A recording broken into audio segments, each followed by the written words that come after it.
Happy Wednesday night. Welcome to Deep in the Plus. I'm your host, Rob Whiteside. Thank you, as always, for being with us. We appreciate you. Business out of the way first, as always. Please make sure to subscribe to WDWNT TV for more great content. And also, please make sure to give us a thumbs up. It's free, and it helps people to find us. So thank you guys so much for your support. Tonight, we're going to be talking about the adventures through the Walt Disney Archives. And I was like, who would be thoughtful enough to have this conversation with me? And it was Shannon. Hey, what's going on? Hey, I'm great. I'm excited to talk about Walt because he's my favorite after all. Yes, absolutely. So thank you guys for joining us. We'll be watching you in the chat. This is a live show tonight. Unless you're watching it tomorrow, then it's not. But we would love to get your feedback and all. So tonight we're going to be talking about, like I said, it is adventures through the Walt Disney Archives. And I wonder when they did this, if they were trying to do a spoof of Adventures Through Inner Space, or am I reaching? Well, I originally wanted to come on the show to talk about Walt Disney's True Life Adventures, which was a documentary about Walt and his love of nature.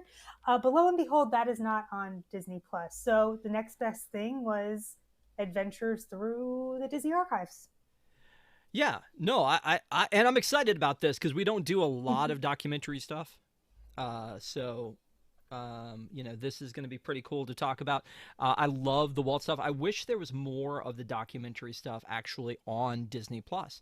I think there was a lot of stuff I used to watch on the Travel Channel and places like that. Is like, as we go inside Walt Disney World's 10 scariest attractions or something like that. So I love seeing the behind the scenes stuff, but this one I knew it was going to be good. And I guess I'm playing my hand early here, but I really had a lot of thoughts as I'm watching this, and I can't wait to get into this and dig into it.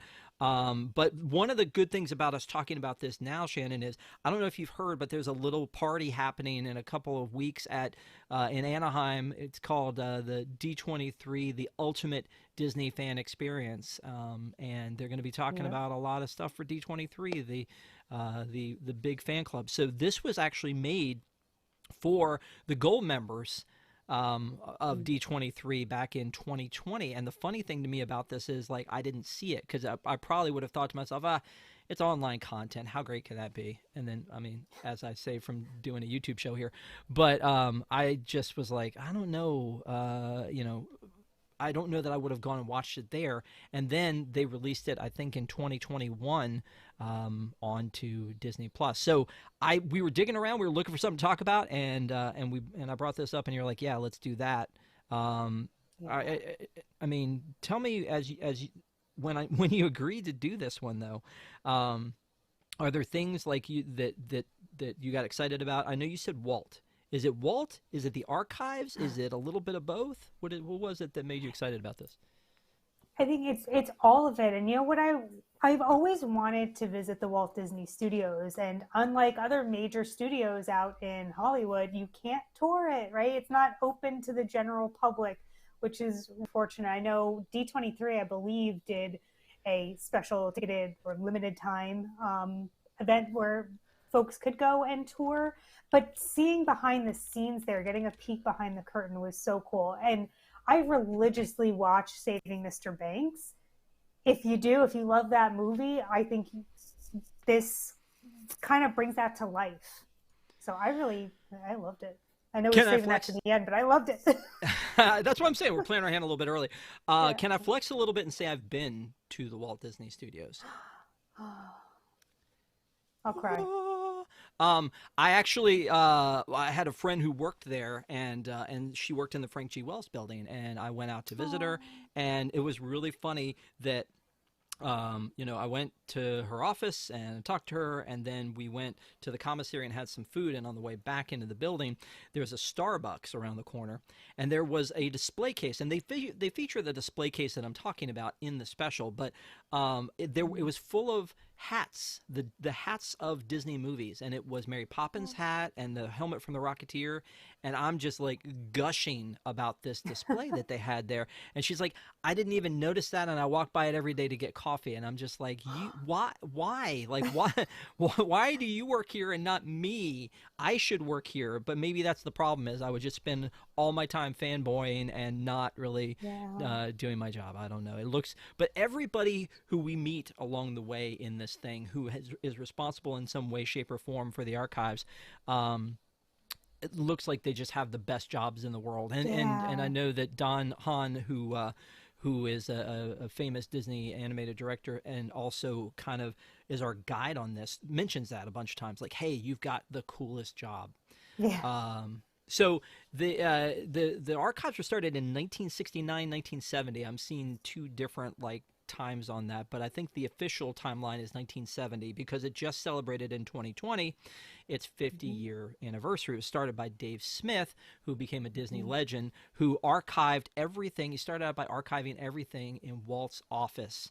And Yeah. then, it became this thing, and it's such a machine. And again, I want to talk about that part of it, but the way they introduce it to us, they spoon feed it to us, is very similar to a movie that we've already reviewed, that Katie and I reviewed, called The Reluctant Dragon, where the guy is going to find Mr. Disney, and on his way to find Mr. Disney, he like trips through ink and paint, and he goes through the Foley sound department, and he goes through all these other things on his way to find Walt Disney to pitch him the idea for the Reluctant Dragon. And Mm-hmm. that's kind of the situation we're in here with Don Hahn, is that he's our guide through this to show us, like, again, to take us through to Walt's, I guess the MacGuffin is Walt's office, but obviously we don't get to Walt's office until like the last 9 minutes. Yeah.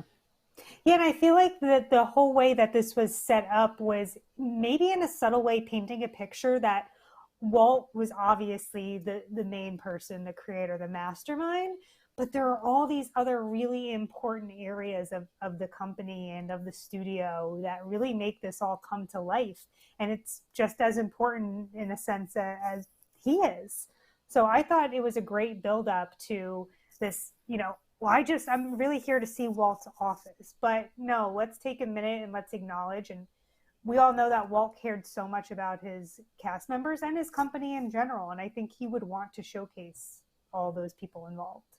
Well, and he even mentions in here that Walt, like, or actually, I think it may have been Mark Hamill who mentions in this that Walt showed a lot of behind the scenes stuff and what he did, and he Yeah. made like the idea of making movies, making TV seem just so cool because of him showing the behind the scenes. The Reluctant Dragon that I mentioned, again, that going on that journey so that it's not just like a bunch of stuff in your face, was actually mentioned in the beginning of this special as well. So Don Hahn, again, director, he mentions The Reluctant Dragon, which was 1941, and there's, again, he's kind of tripping through sort of the same spaces that they do in The Reluctant Dragon.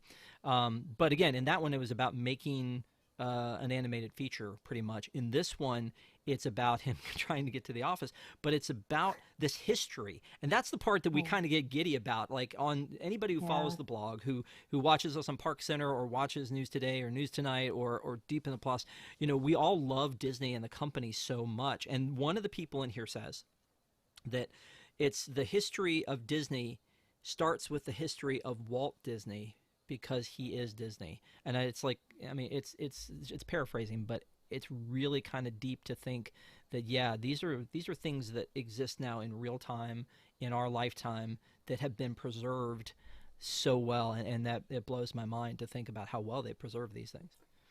And what blows my mind is that Dave Smith was hired at the Walt Disney Company after Walt's passing. So the fact that he became a Disney legend and his role was just to archive, Walt in his life and his, the company towards the end, is really incredible to think about, that he wasn't just someone who was with Walt all along the way. And Bob Iger was even quoted saying that Dave Smith was an unsung hero of Disney history, and he truly was, having done all this work. Yeah, and we saw Becky Klein, who's now in charge, but like seeing this stuff, like, and it's everything. I mean, Mm-hmm. it's literally everything, and it's drawings and books, and they mentioned attraction vehicles, film cells, and even merch. You saw like one of the veggie fruit stuffed animals there, models, props, costumes, and just anything paper. It's kind of nuts to think about all the things that they had to catalog. Like, I'm sitting in my like office studio here with like stuff everywhere. Like, I'm so glad people can't see it, but I can't even imagine where I would begin with beginning to like Right. organize and archive things. And they do everything, and they look at it and they know what things are important to save and what things aren't. Yeah, and I kind of what you were talking about earlier. If you're someone who's a fan of these shows, a fan of Disney, you recognize the importance of this. I know, and if you watch our other show, Park Center, we can rag on the Walt Disney Company a bit, and perhaps not so happy with the current climate with the company in recent years. But you see something like this, and it gives you hope, and you know that they're taking care, and they are taking time to document all this stuff and have it and keep it, and so you can go back and reference it later on. Yeah. And I wondered if other companies did this, and they kind of talk about that a little bit later with Fox, and I do want to get into that too. So Yeah. when this starts again, this show is about an hour, and when I say an hour, it's like a solid hour. A lot of times you can watch something that's an hour on Disney Plus, and there's like 7 minutes at the end where they tell you who did the voice of Mickey in Denmark. But in this one, it's like it's a solid. I mean, even with the credits, without the credits, it's like 59, 58 minutes. So you're Yeah. going to get your money's worth out of this one. It is an hour, and it opens with Walt narration, which always gets you. And then we roll into Don Hahn giving his narration, and it's his journey to, like I mentioned, Walt's office. It gives a lot of views of the studio, the Frank G. Wells building, the Legends Courtyard, all these other things that we've seen in some movies and in some TV shows, but it's neat to see it all there. And then again, as I mentioned, they mentioned the Reluctant Dragon, and then Becky Cline, who is currently, the director of the Disney Archives. And I've seen her at like Destination D23 and at D23 Expo. I've seen her speaking and bringing some things with her. So. I Oh, mean, yeah, but it's cool to think also that this is not just it's just not one closet somewhere. Like yeah. it's all kinds of different rooms that they walk through along the way. But one of the cool things to me too is like there was just a tour for the 100 Years exhibit.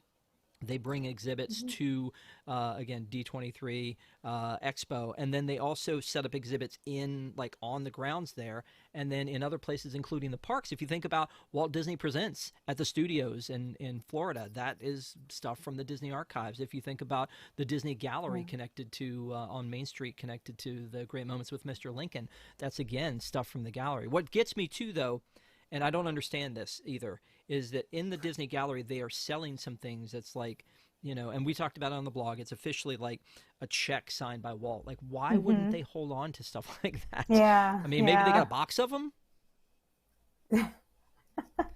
Yeah. I always want to buy those, but I can't justify that price tag. True. Yeah, I get that. So again, it started with Dave Smith in 1969. He passed away in 2019 as a Disney legend. He was given the task, or took the task, to box up and catalog everything in Walt's office. And then in this documentary, we see things like we see people like Pete Docter and Kevin Feige talking about like what an amazing resource the Disney Archives is, that they can come in and find like real things that that they can use and look back on. And like, so she shows like this book, and there's a signature of Walt where he actually drew Mickey Mouse, which he hardly did. Was the one who mostly did Mickey Mouse, but they're sitting here going through that. I would be afraid. I would be so afraid to touch that. I Right? don't know, Don't like, sneeze. right? It's so weird. But they also showed this ring from the Anaheim Angels. Like, it didn't even occur to me that they would Yeah. do things like this. I don't know if everyone knows this. I assume most people do. That for a minute, Disney I was didn't. in. Oh, you didn't know that. So Disney was in the No. sports business. They owned the Anaheim Mighty Ducks and the Anaheim Angels, and so they owned teams. And I loved that. I loved the fact that they were branching out. Like I mean, a lot of people are like, Disney's taking over the world. I'm like, let them, because like then we get more stuff. I don't know. Take the Muppets, take Pixar, take all these things. I'm excited when that kind of stuff happens, but they sold them afterwards, and it must not have been a very lucrative thing. They spun them off. So, but they have the World Series ring from the year where they where they owned it. And then they have things like this with the actual pop-up book from Sleeping Beauty, the actual prop, which they've had restored, and it looks amazing. So. And didn't they have that? I noticed a lot of the props that they were showing were ones that were actually in that exhibit that you mentioned, the 100 Years. So I did go to the exhibit when it was in Philly, and I remember specifically seeing that Sleeping Beauty book. They had Mary Poppins snow globe. So I noticed I think it was a nice tie-in for what they were showcasing here to what you could actually physically see in the exhibit. If you went to see it, I think that's pretty cool. Yeah, I didn't get to go see it. I'm sorry. You're better than me. We knew this though. So one of the things they went to as well is they talked to this guy who's in the photo lab, where he said that they have 4 million photos in all these books, which are like behind the scenes production photos, and just catalogs and books of photos from movies and TV shows and everything. But here's where things got interesting for me. Something that didn't actually occur to me is he said that they quadrupled the number of photos when they bought 20th Century Fox. And so, like, now that they own Fox, they own someone else's archive. Like, that's like, now you're blowing my mind even more. Not only are we talking about like 100 years of the Disney company, but you bought Pixar. Are they archiving everything for Pixar? It seems like it from Pete Docter talking about it. You bought Star Wars. Mark Hamill is on there talking about being a Disney legend. You got 20th Century Fox, which has just gomboodles of history, and I wonder if that happens. Like, if you were Fox, would you be embarrassed to hand over your stuff to what seems like the greatest archival like wing of a company ever? I mean, I think they realize that it's in good hands. I'll be honest, like that was the one thing that I didn't like about this documentary was, showcasing some of the 20th Century Fox stuff, just because I'm not a big movie buff. I'm not, it doesn't excite me as much. I think it's cool now that they're part of Disney, and that Disney will now be taking care of their stuff too. I didn't think it was overdone though, so it's there if you're interested in it, but it doesn't do much for me. Okay. Fair enough. But again, so they're bringing him along the way. He first goes to the library, and I've stepped foot in it. I didn't go through anything, but I've stepped foot in it, and I thought to myself, this is it, this is all. But it's not. Like, there's that piece of it, and then there's like this, this photo room, and then they mention a cold room where they keep things like the maquettes and things like that. And then it's just, there are so many different places where they do this, they hold this kind of stuff. Again, I have like park maps from like every era that I visited the Disney parks, and I wish I had them organized and efficient that I could go, I wonder what that 1989 map looked like. Let me go ahead and pull that up. Like, no idea. I would have I own it. It's somewhere, but I would have no idea where that is. One of the things I saw really quickly, and it's really neat seeing like little details here, is there's a folder they open up, and it's got menus from the beer garden at Epcot. What? Like, what? Like, you what? love to see it. I do. Like, especially I told Jason Diffendahl when I started with this company that I found my people, because like he brought me all these pamphlets from Tokyo Disney. I'm like, this is the stuff my wife roasts me about all the time, is why are you picking up pamphlets and I collect keeping all your that tickets stuff, and too. Yeah. Exactly. Like, and even again at my fingertips, I have the Jollywood Nights pass that from last year. Like, it's just sitting right here. So, again, this needs to be archived, people. Where's my archive, people? I need to get this done somehow. But another thing that came up is that they go, like, people like Pete Docter and like Leslie Iwerks who go to the archives for information and resources. They're going there to get information, to go create content that will then come back and be part of the archives. Yeah. Like, Does that? I mean, did you think about that? That blows my mind. It blows my mind that there are so many people who are, I don't know what I consider like a legacy, who've been with the company for so long, or who have had family members with the company, like Leslie Iwerks.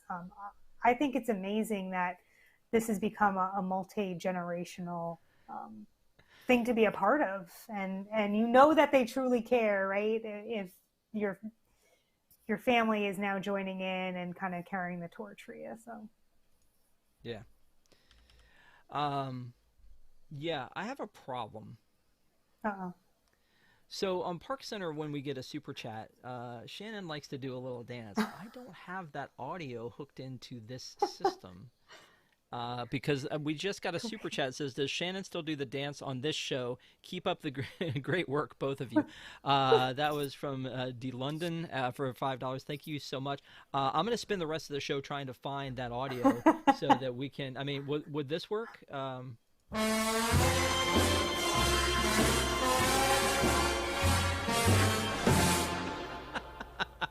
Oh, so wrong in so many ways. I mean, gosh. yeah, Only if I you don't watch know. News Tonight. Yeah, exactly. Well, anyway, thank you for the super chat. We appreciate you. Yeah. I'm looking for sounds. I'm looking for sounds. I can't find anything. Anyway, I will make sure that that's loaded up for the next time that we get a super chat on here. So, one of the things they go to next is they go on his little journey that he's going into. They go to Walt, one of Walt's houses. Yeah. And again, it's I guess we're supposed to believe that Don Hahn had nothing to do with any of this stuff. Like he was just mindlessly going from place to place, and so but we buy into it. I mean, he does a pretty good job. But they were talking about this photo that Walt took back in the day, and they wanted to find out where the photo was, and some people were like, "Oh, this is probably from." A one of the studios, and it's on the cover of one of the books I Yeah. know. And he's like, well, maybe it's in a studio, but this was actually in this house of Walt's. Yeah. This is such an iconic photo. I mean, it's so It is. perfect in every single way with the shadow of Mickey, and again for the time for it to be black and white and when it happened, it's so good. And so what Don wants to do is he wants to he just happens upon the picture and he just happens to ask the question, and they just happen to send him to the house where this all went down. So they're looking at all of this stuff. But I mean, it's a lot of detective work. The archives. Here's the other Yeah. thing that I wonder about is authenticity. Like, how do you how? And again, there's a way. I just don't know it. Like for them to dig in and know if something is authentically a thing, because they talk about Mary Poppins carpet bag, which is an amazing thing, and they said it's almost like the crown jewel top 10 things that they own in the archives, but it wasn't originally theirs. They didn't keep it from the Mary Poppins days. They got it back. But how do you know? Yeah, I ask myself that all the time because I actually own one of Joe Rohde's Pleasure Island denim jackets from when he was he did an auction like a few years ago, and I won it. But I have nothing to prove that it was actually his. So Well, as yeah, long I as you don't know. believe it in your heart of hearts, yeah, then I guess it's real. I have the original sign from outside of Splash Mountain. It's the original. No, it's Oh not. my, It's not. it looks It's so authentic. it's yeah, No, it's didn't your very son make it? authentic. He did. He did. Oh, He made it on a 3D oh, printer. But I nice. just that's what I'm It's saying. It's good. like you can recreate things. Yeah. And so the Yeah. idea, that may not be original or whatever is very interesting to me. That that in this with tracking down the picture, they're detectives, and that's cool to me that they're able to go through and discover this kind of stuff. It reminds me of a TV show that was also on Disney Plus, which I don't think is on anymore. It was called Prop Culture, because they pulled a lot of that Hmm. original programming off. It may still be Yeah. there. But ran for 2 seasons, and in Prop Culture, it was the same thing. He was looking for something, and in this case, he's Yeah. looking for Walt's office, and in that one, he was looking for, the original umbrella from Mary Poppins, or he was looking for an original something from Nightmare Before Christmas. Um, and so it's interesting to see, like when they find this stuff, how do you know it's the thing? Unless Yeah. you have it authenticated by someone who was there. I mean, you could date it too. Um, Yeah. So here's another thing I love about these things, Shannon, and maybe you're the same way, is that when I watch these things, I feel like I know it all. Like Yeah. we've kind of, you and I and all the people that are on Park Center, we kind of live and breathe Disney all the time, like to the point where like Mhm. sometimes you have to keep it from people that it's almost your identity at some at some points. Like I always joke that if somebody in my day-to-day life were to ask me about Disney, this little switch that's in my head that keeps me from talking about Yeah. it breaks, and I just blah, like And everything. then they immediately regret it. Yes, exactly. So, but I always find new things out when I'm watching these things, and one of them was Yeah. about like the original like Mickey Mouse doll, like that the plush Yeah. doll, like which I find fascinating is that apparently like this woman came to Walt and said, "Hey, I want to make these dolls." And then they made it a pattern that you could make at home. Like my Yeah. mom was old school, like had patterns and would make things. Same. Sometimes she would make me shorts that I didn't want to wear, but it was it. But bless her heart, but she wanted to do that. But like the fact that you could make it with a pattern is awesome, but it also then takes me back to the fact of how do you authenticate like what was an officially Mm, made by Disney thing and sure. what was made by Granny on The Singer. Great question. Don't know. Also, the fact that Walt played polo. Did I know that? I know. I feel like I did, but yeah, when they started talking about that, I was like, no, yeah, that makes sense. Like it Does was his it? actual polo mallet that they had there. Yeah. I thought that was pretty interesting. So Ronald said same here. I think it was about the like trying to figure out if things are authentic or not. Fire Chief said, I wonder how much of Bob Chapek's stuff is in the archive, or did they toss it all when Iger came back? You know what's interesting about that, Fire Chief, is that there's a part in this where they talk about when um, when Roy Disney released his belongings Yeah. to the archives, and I thought to myself, how weird is that? Like, Yeah. okay, well, like, okay, Roy, it's time. It's time to give us your crap so we can archive it because you're not gonna be around forever, and we want to make sure we record. Like, that's weird, right? Like, will Yeah. they have stuff of Bob Chapek's? Will they have stuff of Bob Iger's? This is the this is the cardigan worn by Bob Iger. No, I don't I know. mean, I think it's just as weird, not that this is kind of similar, but it's just as weird to me that the Walt Disney Company doesn't really have any family members still working there today, to my knowledge anyway. Right? Like isn't that odd? And I actually tell people and they're surprised by that. I'm like, no, Disney's, publicly owned. No one, Abigail Disney's out there doing whatever she's doing, but Right. she's I not was gonna say, actively participating in the company. yeah, I was gonna say Abigail. Yeah. So here's another thing that I found interesting that was kind of a crossover from another episode that we did of Deep in the Pluses. We did a Christmas episode where Desi and I did a watch along with this Christmas with Walt Disney. And in it, his daughter is remembering a bunch of like past Christmases and things. And one of them she remembers having a playhouse. And apparently the playhouse still Oh yeah. exists in this backyard here, which again, that's the one they talk about it. Mm-hmm. That and when she talks about it, she seemed very um, disconnected from reality in the fact that she's like, yeah, it was such a great Christmas. We woke up and we got our Christmas presents. Then we went in the backyard and there was Dad had all the Imagineers build this thing overnight in the backyard and it had running water and electricity and all this other stuff. And I thought, wow, like what about all those kids that just got a slinky? I don't know. I mean, but I mean, it's Walt's kids. You would expect that there would be Yeah. something super special. Like, what does the man who entertains the world give his kids for Christmas? Yeah. Something pretty awesome. Pretty good. So, Yeah. yeah, so it was neat to see it in there. Was there anything for you that stood out, like little things you were like, oh, I didn't know that. That's something new to me, or I think that's really cool, or I never thought about it that way. No, for me actually it was the fact that they had owned the Angels. I didn't realize that, and I know we talked about that already, but I don't know. There are always little nuggets that you come across, but that was the big one for me that I never really thought about. Yeah. And again, the fact that these folks not only are responsible for cataloging and protecting these treasures of for Disney, but the fact that they also set up those displays and the tours and the activations, and they talked about the Carthay Circle Theater and that they have like display case there, and it doesn't occur to me when I see a display case at a Disney park, someone did this. So it took someone Yeah. someone looked through and said, what would be interesting, and how do we put it together, and what things do we have that are available to back this up. Now, the newer things I get, like the Disney Wish. There's a huge display case at the end of Walt Disney Presents about the Disney Wish that has the Cinderella statue that you hate so much, right? Boo.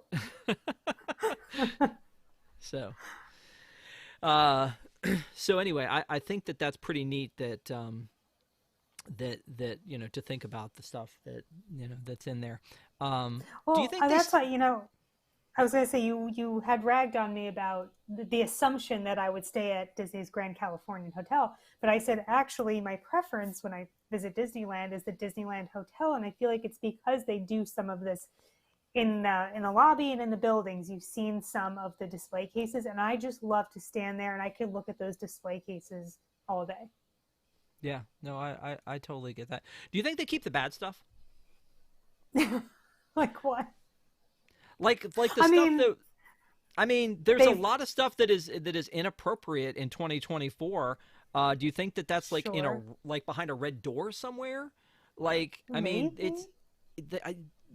they got to keep it, right? Like, I mean, the Splash Mountain stuff, for instance, like Yeah. Song of the South. There's got to have been a bunch of marketing for Song of the South. Do they have every piece of marketing for Song of the South? I don't know. Well, they went and photoshopped the cigarettes out of Walt's hands, right? Allegedly. Yeah, allegedly. Yeah, I just think that that's I assume that they keep everything because I mean it's all part of the Yeah, I history, would right? think Like so. It you is. can't erase it. It's and it's all part of the history. Um, so yeah, so I was looking back through some of the stuff that I was had been thinking about. So they're at the house, and then when they go back, they go and they look through. Uh, they talk about we keep everything, including um, attraction vehicles. And Don Hahn says, "Oh, do you guys have Heimlich?" Which Yeah. was the Heimlich train Choo choo train. from Yeah. the Heimlich choo choo train from Disney California Adventure from Bugs Land. And Bugs Land was not around all that long. It was like Yeah. 2002 to 2018, somewhere in there is when it happened. So Bugs Land came along after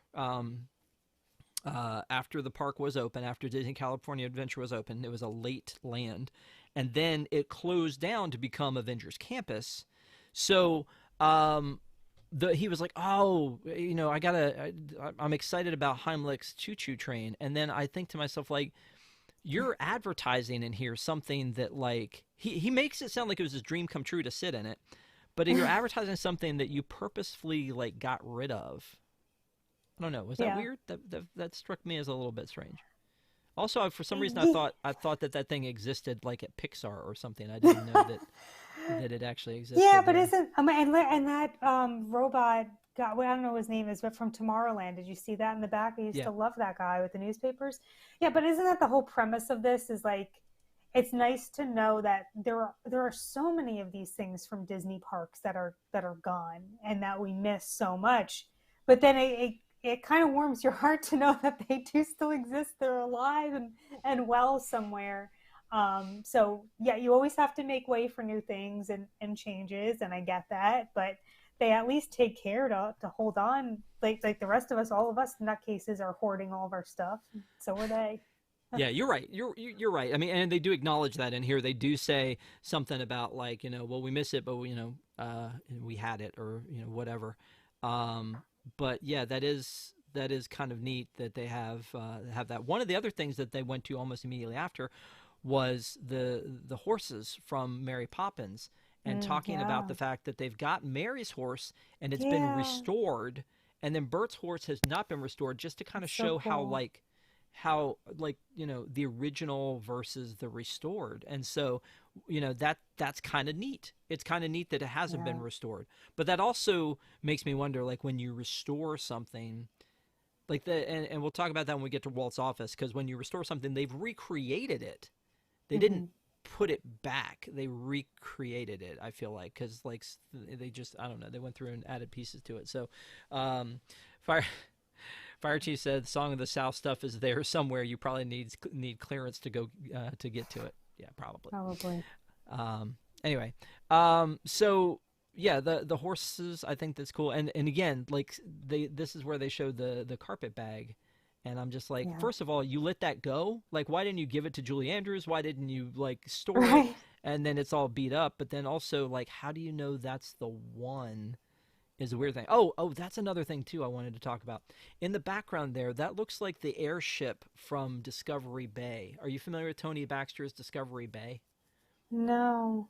I mean, I'm sure I've heard it at some point, but yeah, and maybe I'm wrong, but it was supposed to be this entire land with this big airship, and that's what that looks like, is a model of the airship. And I also wonder, like, when you see a model of Disneyland or of Batuu, like, I know that there's a piece of the Batuu model in Star Wars Launch Bay at Disneyland. I know that like the model of like Disneyland is currently for some reason in Florida.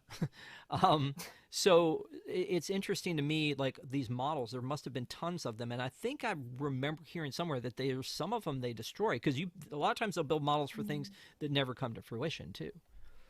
yeah. But you got to have a place to keep all this stuff. So, there you go. The other thing they do is they talk a little bit about like some attractions and things that have gone away. Like we mentioned the Heimlich, and they also mentioned some stuff from, from World of Motion. Like they have all these drawings from World of Motion. And so I love that. I love that they highlight stuff that we remember. And it's like, oh yeah, that stuff, like you just said, like at least we know they're taking care of that stuff. Yeah. And then they get to costuming, and all they talked about was Fox stuff, Shannon. Yeah, and that's what I didn't like. I was like, please, fast forward. I don't like this. I don't like this. Yeah. But again, it's interesting because, Fox was keeping archives of their own, and then they got bought out, and Disney is like, well, we'll take care of that. Send it over here. But again, stuff like Star Wars that was, not Disney, like they're giving away Disney Legends Awards to Mark Hamill, which again, great, because he's part of it now. But what if they spun it off? Does all that stuff go with Star Wars if they spin it off and sell it to Apple? Yeah. Isn't it a head scratcher though that they don't have some kind of big archive exhibit at all times in Disney, like aside from One Man's Dream, right? Like think about the prop, was it called the prop warehouse that you'd walk through in the queue for the tram tour? Mm-hmm. Like something like and that. And then like the Boneyard, because there was a lot of flack about the Boneyard, that they left a lot of stuff out. And I think one in particular that I think was upset was Steven Spielberg about like some of the Raiders, the Lost Ark stuff was left out. So yeah, and again, a lot of this stuff was on the backlot tour at Disney Studios, Disney's Hollywood Studios, or the Disney MGM Studios, is when you would go through the costuming department and they would show you costumes there. There's a cool factor that you still see some of that stuff again in Walt Disney Presents. Tom always used to joke about the fact that it was called Walt Disney Presents Stuff That Happened After I Died. Because so it's like Descendants and Inside Out 2 maquettes and things like that. But these are the cases, that's you. These are the cases from the that I was talking about that had the hats in them. Like this is in there's a Starbucks like behind this thing over at the studios. So I think that's kind of neat. I love seeing this stuff. If you think about, again, the studios, I loved seeing the stuff that they had at ABC Commissary. Like, it's like the Goldbergs are on, and here's some clothes from the Goldbergs or from American Housewife. And American Housewife was like a blip on the radar to me. It's not like something I loved, but I've seen it, and now I see the costumes in person, and that's really super cool to me for some reason. And again, I was just at San Diego Comic-Con, and there is a Lucasfilms pavilion there, and on the back side of it was the Acolyte, and they had all the costumes and some drawings and some like the lightsaber hilts. That was probably all the archives putting that kind of stuff together. Yeah. One of the other things that I thought was interesting about this was that it makes me wonder, like, are there just warehouses of stuff still to be archived? I'm sure. I mean, think about all the stuff that's still being used right now, like you said, like all these things that we have that one day are going to be archived as lands get bulldozed. Do you think anything from Dino Land USA is going to make it in the archives, or they're like, this is garbage? Trash. No one cares. No. I think it's all in Tom's in Tom's storage unit. So yeah, but again, they're going back and forth. They're showing all these displays, and one of the coolest things that I think I saw is that they show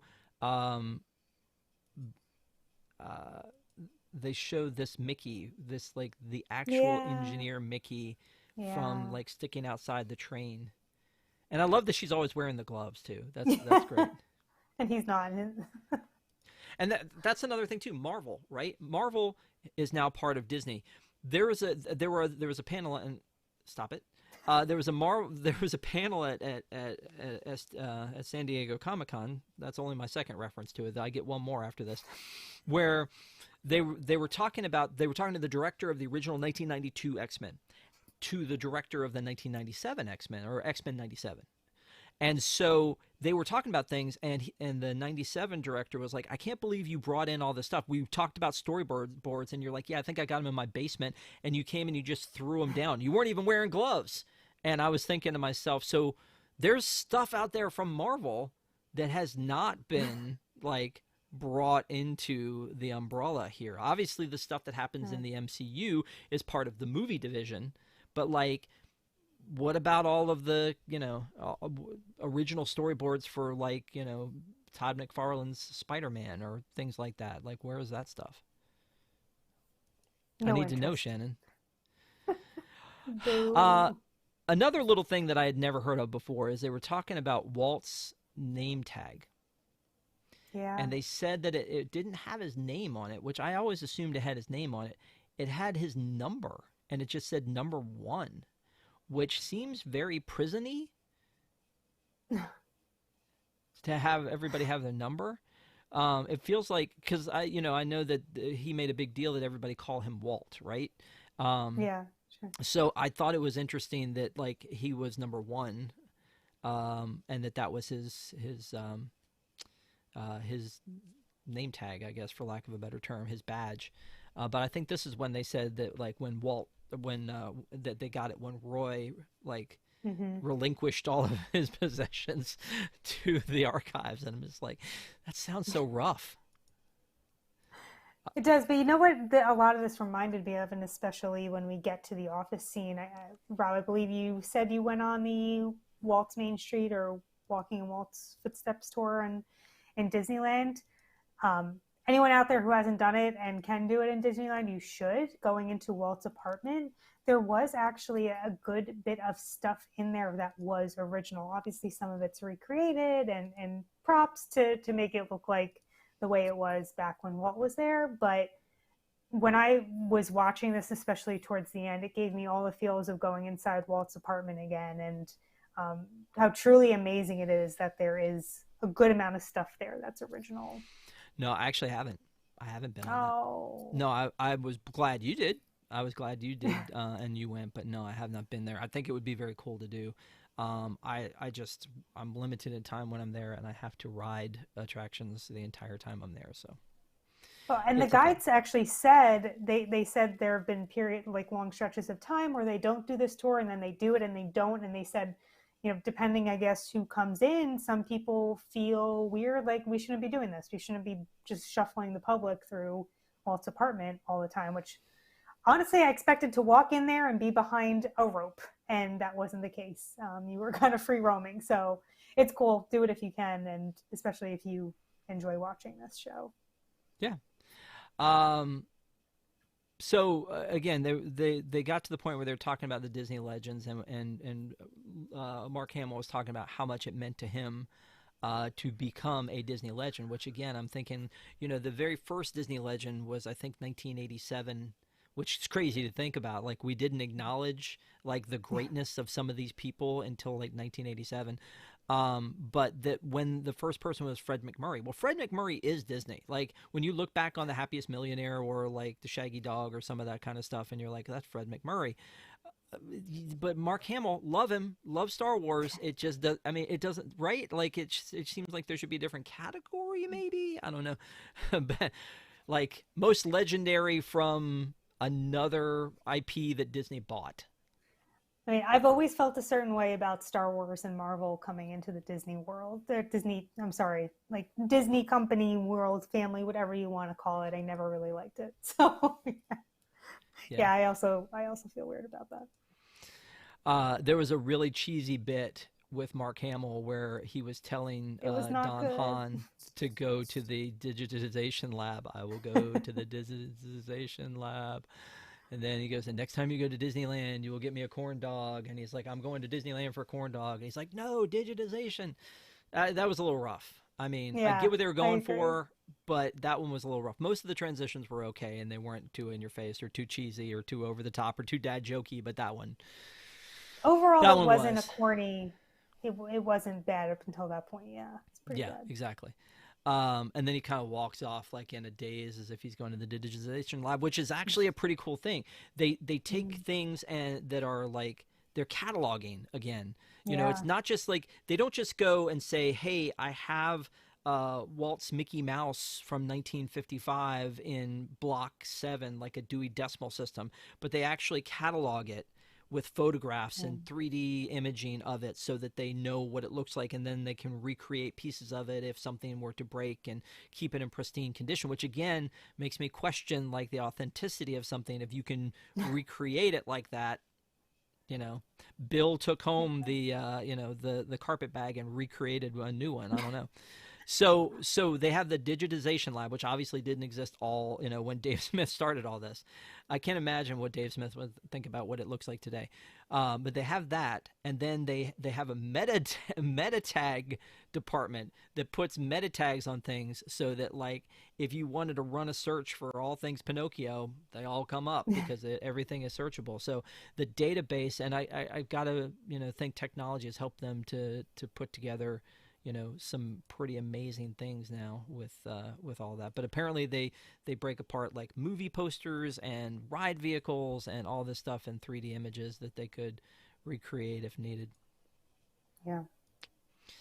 But yeah, like there's a ton of stuff. Like, does all the Nightmare Before Christmas, does like all of that stuff exist at the studios? Like every model of Jack Skellington, I don't know. Somebody in the chat, I think it was Ronald, said George kept a lot of stuff at Skywalker Ranch, which that's another place that you can, I think, under special circumstances go and tour, but not all the time. This is the part of the thing, though. Go ahead. No, go ahead. Nope, you go ahead. World of Motion, where they talked about World of Motion, and again made me a little bit sad. But this was back in 2020 that they filmed this. Yeah. And so it makes me wonder, like, were they already thinking, because the new Test Track 3.0 is supposed to give a nod to World of Motion? Were they already thinking about that then, or was this just a coincidence that this is in here? Because I did find that interesting. World of Motion of all. I mean, I get they're saying it was the attraction that had the most animatronics, so it kind of made sense to showcase it here, how you have all these different costumes and swatches and whatnot. But yeah, there was a little part of me that's like, are they doing something here? TBD. Yeah. So then Don goes to the cold room where they bring out like matte paintings, and you've got 3 people here opening up a crate, holding it with gloves, and this is a matte painting from Bedknobs and Broomsticks. And I'm looking at this and I'm thinking, do they hate this or do they love this? Do they hate it when somebody comes in and they're like, yeah, we're gonna film some stuff today, so we need you to open up a crate?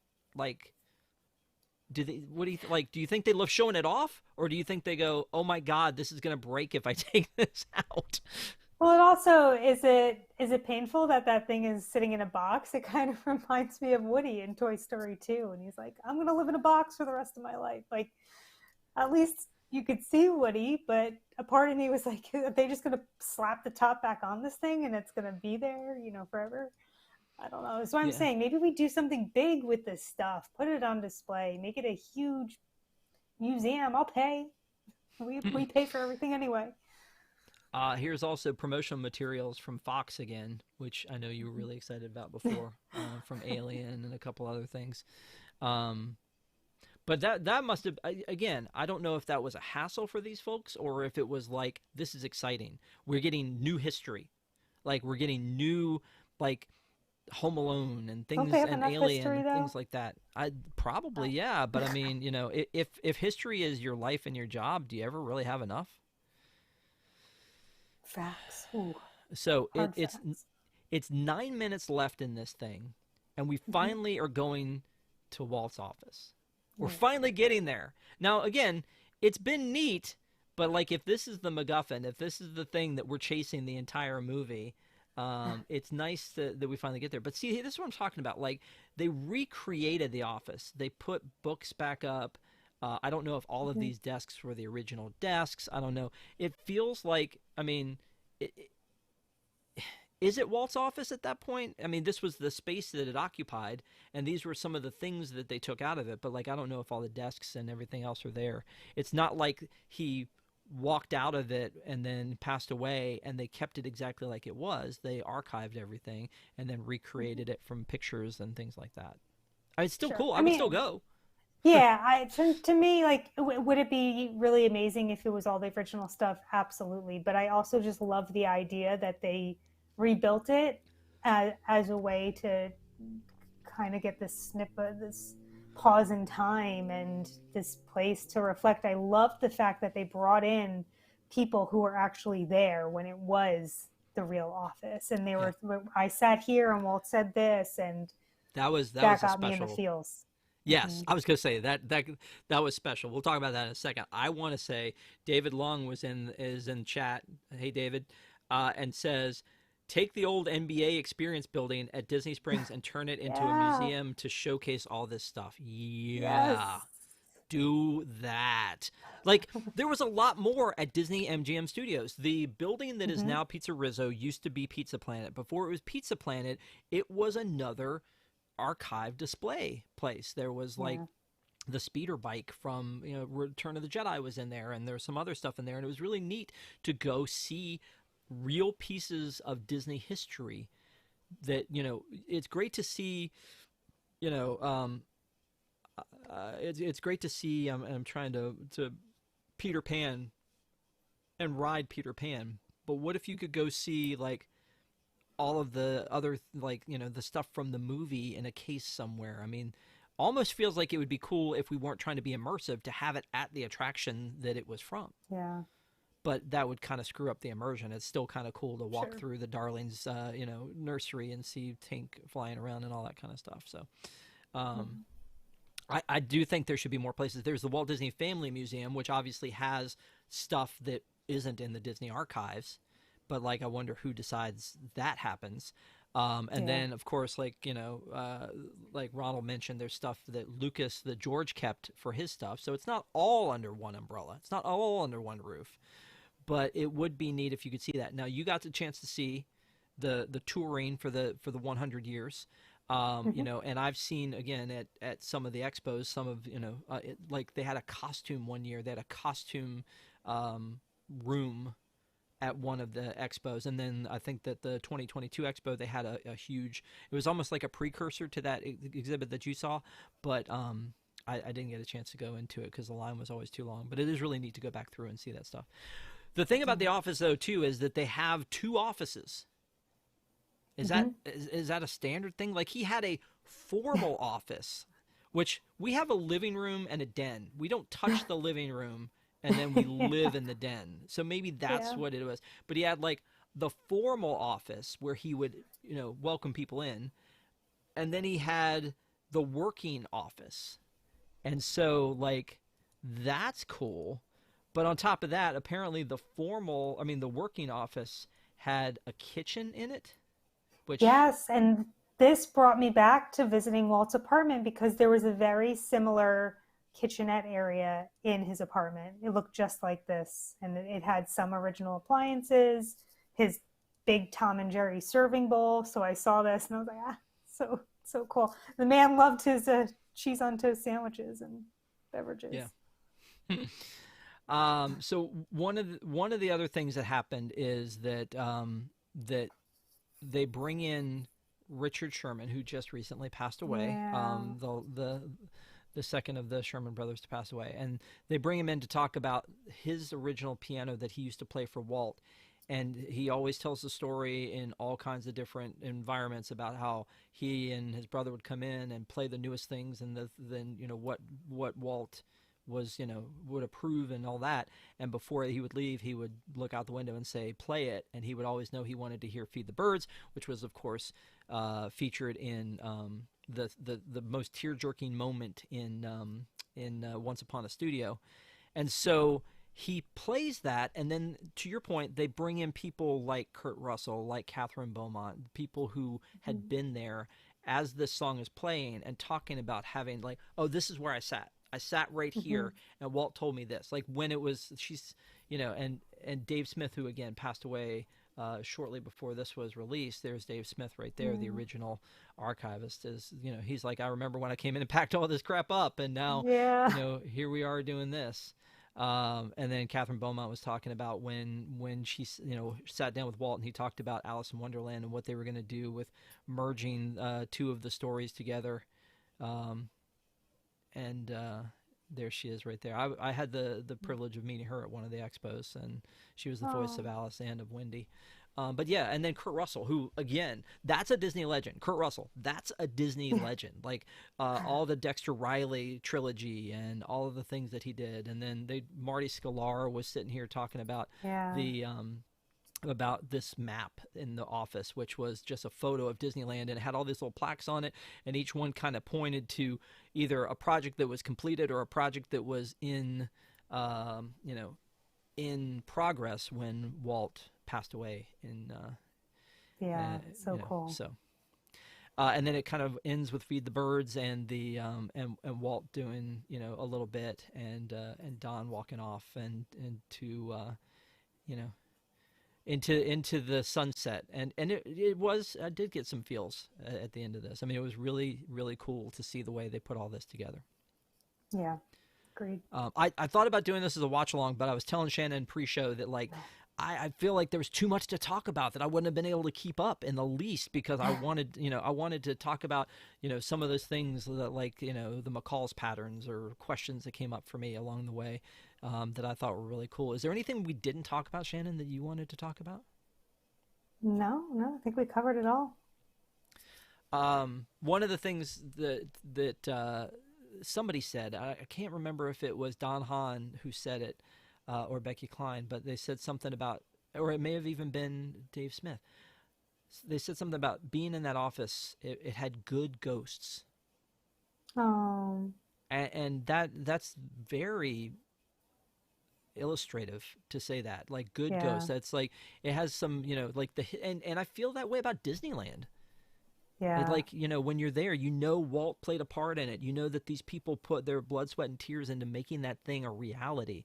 That, that they sold their souls basically to make that thing happen, and it was made with care. And, that when you're walking down Main Street, you feel that. You feel those good ghosts about that. So Yep.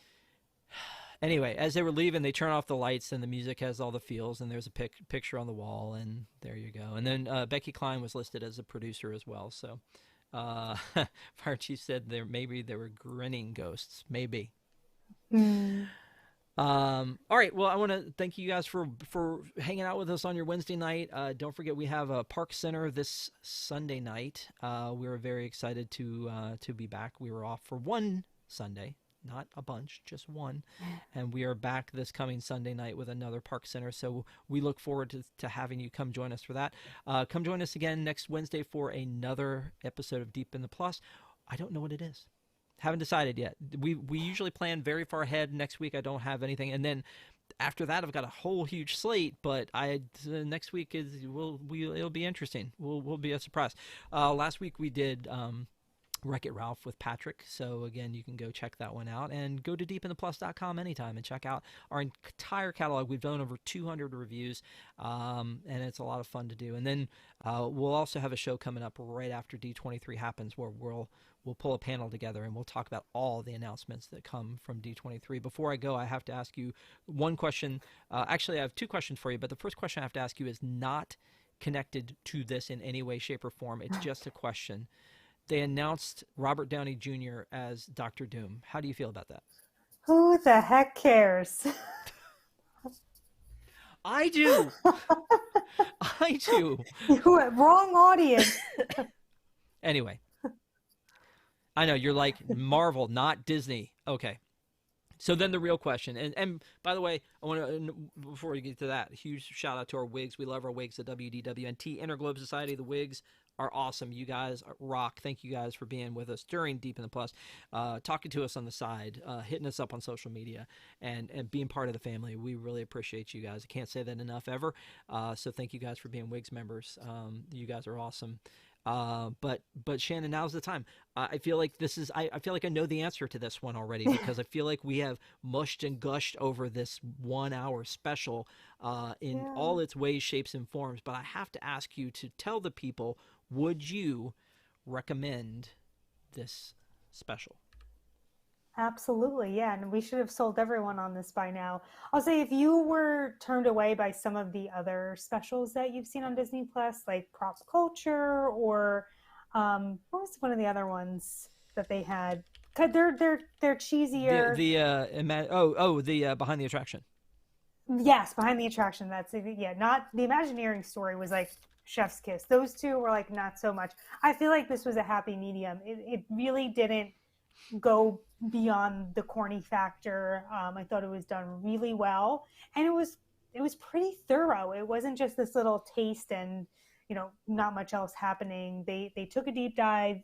You got the feels. You learned. It's worth your time. 10 out of 10 recommend, especially if you are a huge Disney nerd and just want to feel good about the company. 10 out of 10 would recommend. Love that. I would also recommend it. And again, I love watching the behind the scenes stuff, the archival stuff. And this is the archive of the archive. Like, what could be better than that? Like, it's like doing a documentary about documentaries.